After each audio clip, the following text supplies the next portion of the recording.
why you are so triggered, why you're so frustrated, irritated, getting aware of what's going on for you from a place of curiosity is a game changer. Welcome to the Connect Method Parenting Podcast, where correction is out, connection is in, and your kids want to listen to you. I'm Andee Martineau, creator of Connect Method Parenting, here to help you stay calm, confident, and connected no matter what. Hey, everybody. Welcome to the Connect Method Parenting Podcast. Thank you so much for being here. I can't wait to get started. I'm going to do another episode to give you background on me, but today the priority is to give you something that you can walk away with that will improve your parenting. So what we're going to talk about are the 3 CMP strategies, because these are the 3 things that if you are doing them consistently, will improve your parenting faster than anything else. They will help you move from corrective parenting to connective parenting. We'll dive into the first strategy today in depth, and we'll talk about the second and third strategies in the upcoming episodes. The 3 strategies are: strategy 1, understand your own behavior so you can leave room for theirs, meaning your kids' behavior.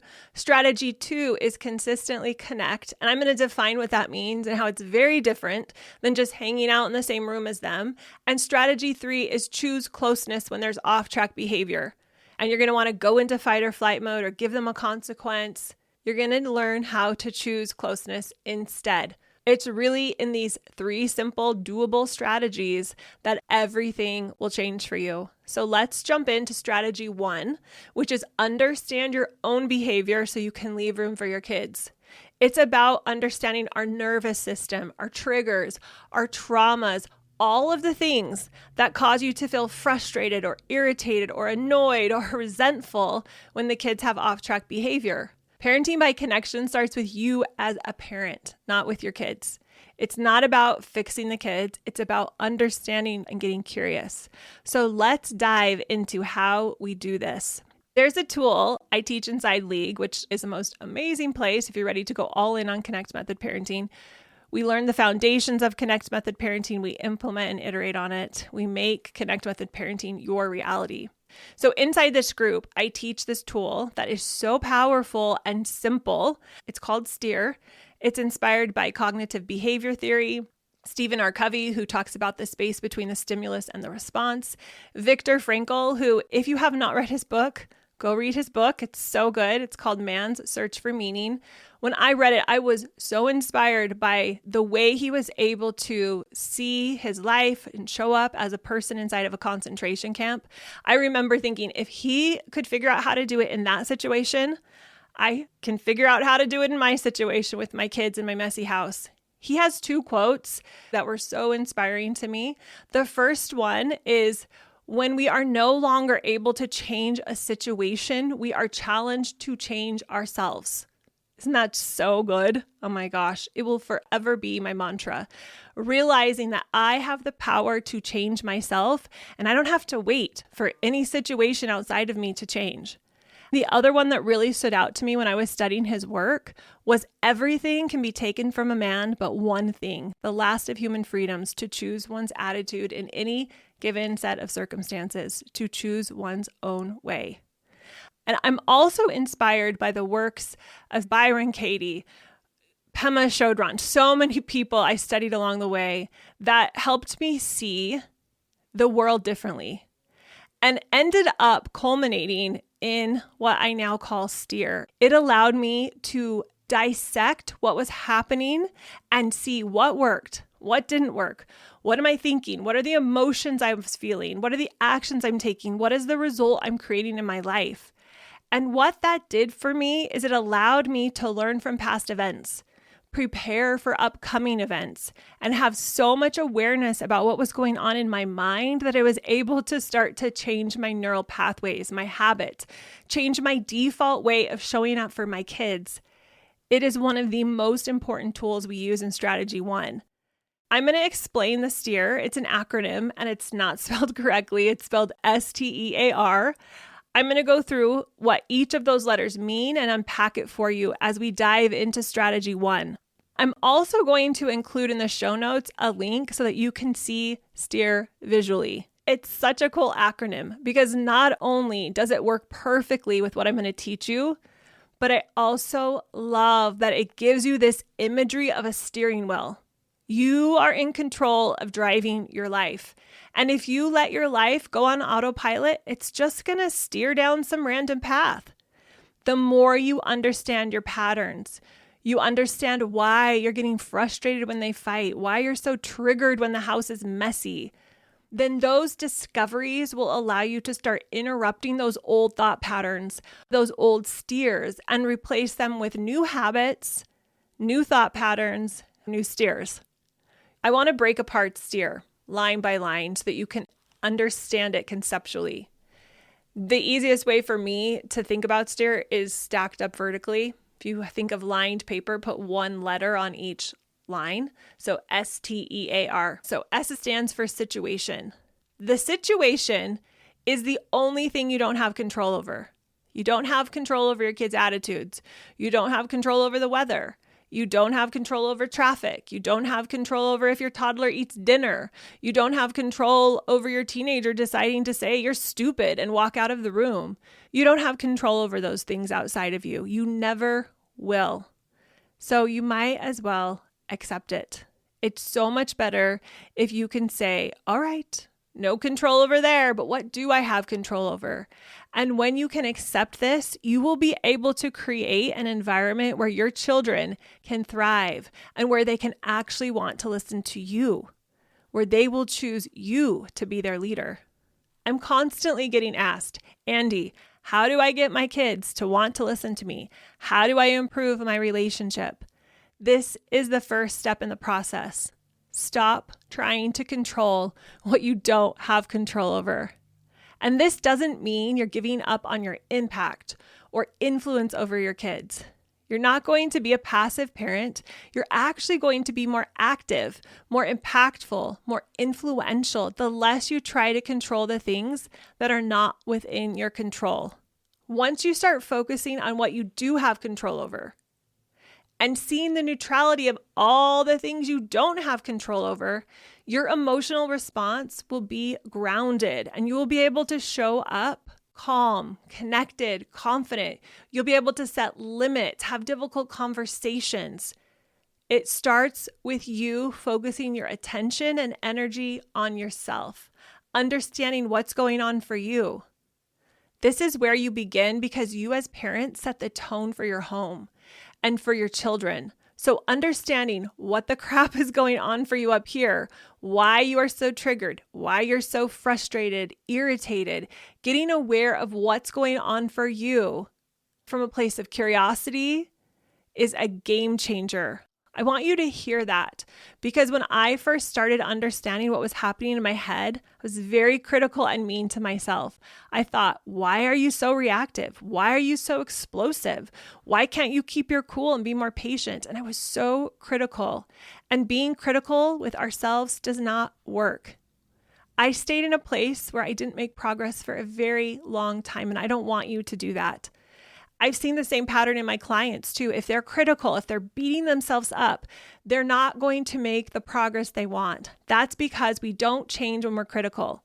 When we're beating ourselves up, that's what keeps us stuck. When we think about the things we've done in the past from a place of curiosity, we're able to learn and grow and do better in the future. I love thinking we never fail. We only learn or grow. But that will only happen when we can see the mistakes we've made without judgment, without our nervous system being triggered, without being critical towards ourselves. We have to look at it from a place of neutrality like a scientist would. The results of their experiment are just the results of their experiment. They're neutral. When we can see the steer like this, and we can look at the order of events and how it played out with our parenting, the kids are fighting in the kitchen. That's our situation. And then we can say, okay, my thought is, they shouldn't be doing that. And I'm feeling really frustrated. And if I continue down this path, I'm going to walk into that kitchen.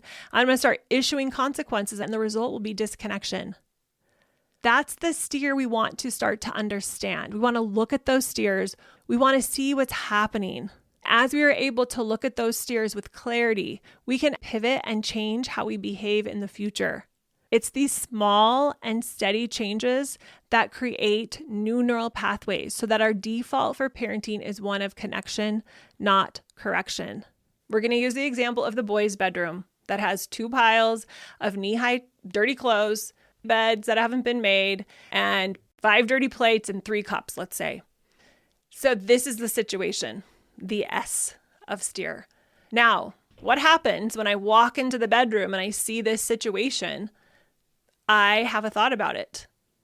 In this example, I'm going to say I'm not doing so hot that day. So my thought is, what slobs? I can't believe they didn't clean up the room like they were asked to. My emotion is going to be frustrated. That's the E, is the emotion. It's what happens in our brains when we have a thought. We have an emotional response. Chemicals are released in our body. It's this physiological reaction that we have. And I'm feeling the emotion of frustration. So I go into action mode, which is the next line of the steer, the A line. I go into action mode. I go let those boys know you were supposed to clean your room. So we have a messy confrontation. I lay down the law. I restrict privileges. I give them a consequence. And I finally get them to go clean their room, begrudgingly. The result is a clean room, but a disconnected relationship. And more likely than not, in a week, the room will be dirty again because the way I'm going about getting them to clean their room is not igniting their intrinsic motivation. So let's go through it really quickly again. S is the state of the boys' room. My thought is, what slobs? I can't believe they didn't clean up the room like they were asked to. The emotion is frustrated. The actions is me going and getting after them and nagging them. And the result is a disconnected relationship and maybe a clean room, but at the cost of the relationship. So that, in summary, is steer. It is the tool that will help you gain so much awareness around what's going on in your brain. You're going to understand your own behavior, your own mind, your own thoughts, so you can leave room for theirs. You're going to be able to calm your nervous system down using this amazing tool. I grew up in Arizona where we get a couple of inches of rain every year. And I was talking to my friend one day. She lives in Washington State, and she made a comment about how it was raining. And I stopped the conversation and I said, "This is so exciting. Tell me more." And she said, "I'm not really that excited about it. It's the kickoff of our rainy season." And I was confused. I said, "What are you talking about? You have to be excited. It's rain." But my friend felt a little disappointed it was raining. And why I'm telling you this is because your belief, your thought about the things outside of you are going to be very different based on your perception of reality. My thoughts about rain are, it's amazing. We should stop everything we're doing right now and celebrate it. It rained here not very long ago, and my daughter opened the door, and I stopped what I was doing and went and watched it with her. Another daughter ran outside and ended up getting soaking wet. We all celebrate rain. It's not that our belief about rain is better than my friends. It's just very different based on our perception. We have not experienced much rain in our life, and so we cherish every drop that falls from the sky. And she gets a lot of rain. So understanding this is really valuable. It helps us see the way we're interpreting the world versus the way someone else is interpreting the world. Your thoughts about your life, about your kids, about how they behave, about the mess or the cleanliness of your home will create your experience of your life. And then because of that thought, you will have an emotional experience. My thought is rain is the best thing ever. I'm going to have a very positive emotion around rain. My friend's thought around it is, oh, this is the start of rainy season. And as a result, her emotional experience of rain, at least in this particular situation, was more negative than mine. And that's okay. It's just really interesting to look at because this is what happens. There's these situations outside of us that are completely neutral until we have a thought or belief around them. And I'm using rain as one because it's just very simple for us to look at. We're not going to be charged about it. It's not personal. So I'm specifically using one that's not parenting to help us understand how this works. We have a thought. It creates an emotional experience. And those emotions are the drivers to our action. They are the fuel. So a negative emotion is going to create negative action and a negative result. A positive emotion is going to create positive action and a positive result. You can't create a positive result from a negative emotion. It just doesn't work that way. And that's okay. We are allowed as humans to have negative reactions and negative emotions.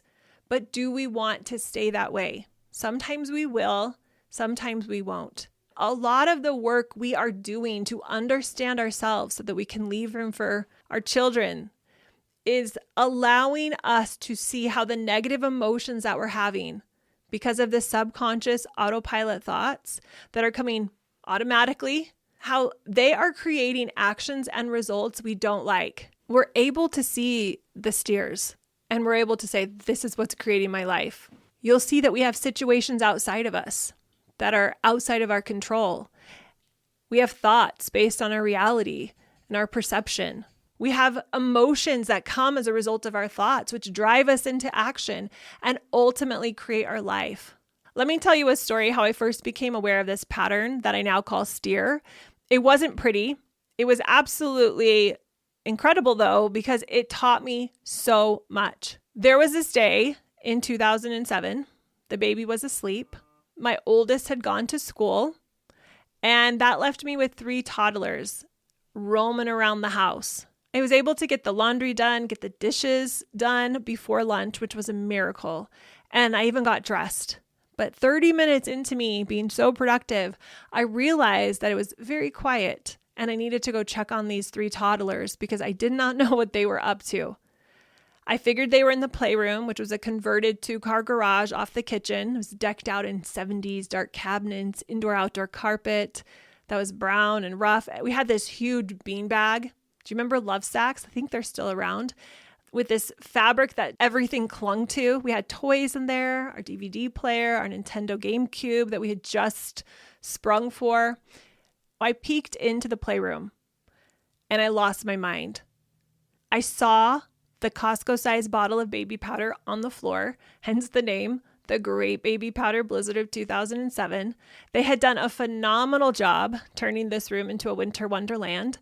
Opened up cabinets and drawers and dumped it on themselves, dumped it on this giant brown beanbag that was now white-ish. The carpet was covered, the DVD player, they had actually tipped it on its side so they could dump the baby powder right into where the disc should go in. Opened up the GameCube, it never worked again, and I lost my mind. I yelled. I am not proud of that. I can't even respect the person I was. I yelled at them saying things like, "Why would you do this to me?" Really felt the victim of their behavior. I punished them, saying, "We are not going to have friends for the rest of the week." I was desperate. When we are in the frame of corrective parenting, which is Western parenting, behavior modification, learning theory, external control theory, we are trying to manipulate, control, and influence our children using external stimuli, external consequences, which can be positive or negative. And when we're in this place, we are in the mindset that our children's behavior reflects us. I looked at the baby powder blizzard and I thought, you are a big fat failure. I'm looking at the kids' behavior. I'm looking at how they're not obeying the rules. They're out of control. And when we're in the mindset of corrective parenting, we get into this place where we start defining ourselves by our children's actions. And we classify them as good or bad, and then we classify ourselves. And that's where my brain went. But the thing that made this experience so different and became the catalyst that birthed Connect Method Parenting was I had this moment of clarity. My 3-year-old, who's such a fun human, he's 19 now. In fact, when he was born, a clown visited me in the hospital. Have you ever heard of something like that? It's the most bizarre thing ever.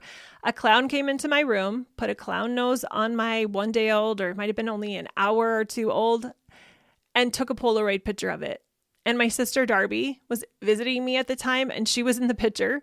I can't find the picture, but I have her witness to the event. That's his personality. It's not ironic that happened when he was born because he's this playful, fun, loving kid. And he was the one who had orchestrated the event.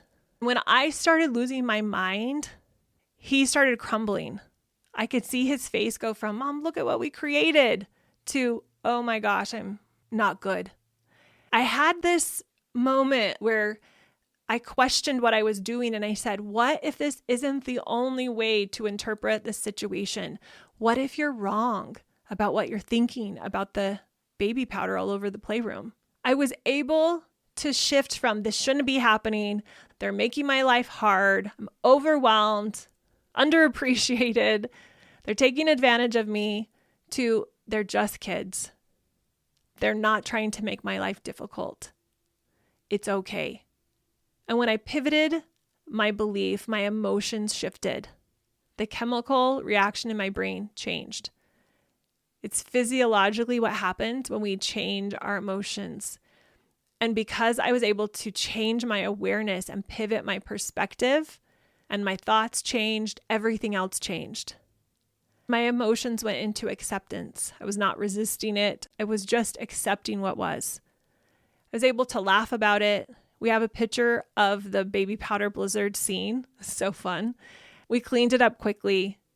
It didn't create disconnection. Sure, there was that momentary disconnection when I lost my mind for a minute, but not long-term disconnection. And I started to realize how powerful it was for me to get present to my thoughts and emotions. Now, this didn't come all in the moment, but as I continued to think about it and study developmental psychology and neuroscience, I realized that I didn't need anything outside of me for me to be happy. I found my freedom and started experimenting with how I could be calm and confident and connected no matter what was going on outside of me. The playroom didn't have to be baby powder free for me to feel calm. I didn't need my kids to get along or bedtime to go perfectly or homework to get done for me to feel confident and connected. If you think you need the house to be clean to feel peace, you will constantly be chasing those positive emotions, thinking those external things, the clean house, the kids not fighting, that's going to solve your problems. You have no control over your kids fighting or not, or if they decide to do their chores or not. Sure, you can impact and influence that, but ultimately you don't have any control over those things. When we don't get this, when bedtime goes on for 2 hours, or our teenager's attitude is especially terrible that day, or chores don't get done, we think we have no choice but to think the kids shouldn't be feeling or acting that way, and we end up feeling frustrated or annoyed or upset. But there are other options.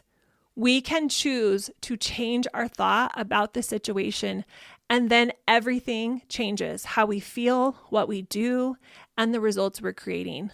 This is what happened with the Great Baby Powder Blizzard of 2007. I shifted my thought about it, which changed my perception of it. I went from an unintentional steer to an intentional steer. My unintentional steer was driven by the thought they shouldn't be doing this. And my emotion was frustrated, and the actions I took were yelling and nagging and lecturing. And the result I would have created, and I did temporarily create, was disconnection. But I was able to pivot and realize that the kids didn't mean to do this. And that became my new thought. And then my emotion was calm. My actions were to lean down and connect with them, take a picture, let them know I wasn't mad at them. And the result was I was able to set a limit about the baby powder blizzard, saying, hey, we don't do this and we need to pick it up together. And we were able to do that. So when I talk about the power of understanding your behavior, giving yourself the benefit of the doubt, giving your kids the benefit of the doubt, that doesn't mean you go passive. You actually are more capable of taking decisive action, setting clear limits that are compassionate and firm when you are feeling calm and connected. And your kids will listen to you. They will feel heard and seen. The results are so much better. Everything you need to shift your parenting is within your control. That's what I've got for you today. If you want to learn more about steer, I'm including a link in the show notes so you can look at it visually. Play around with it this week. Bring more awareness to your own behavior so you can leave room for your kids. And then let me know how it goes. It's been so much fun talking to you about this first tool, the first strategy in the Connect Method parenting framework. Understand your own behavior so you can leave room for theirs. I can't wait to dive into strategy 2 in the next episode. Until then, we'll see ya. Bye.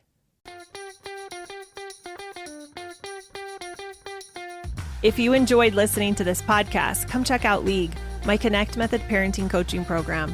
where we take this material and we apply it using my proven formula. Head over to cmp.works/join.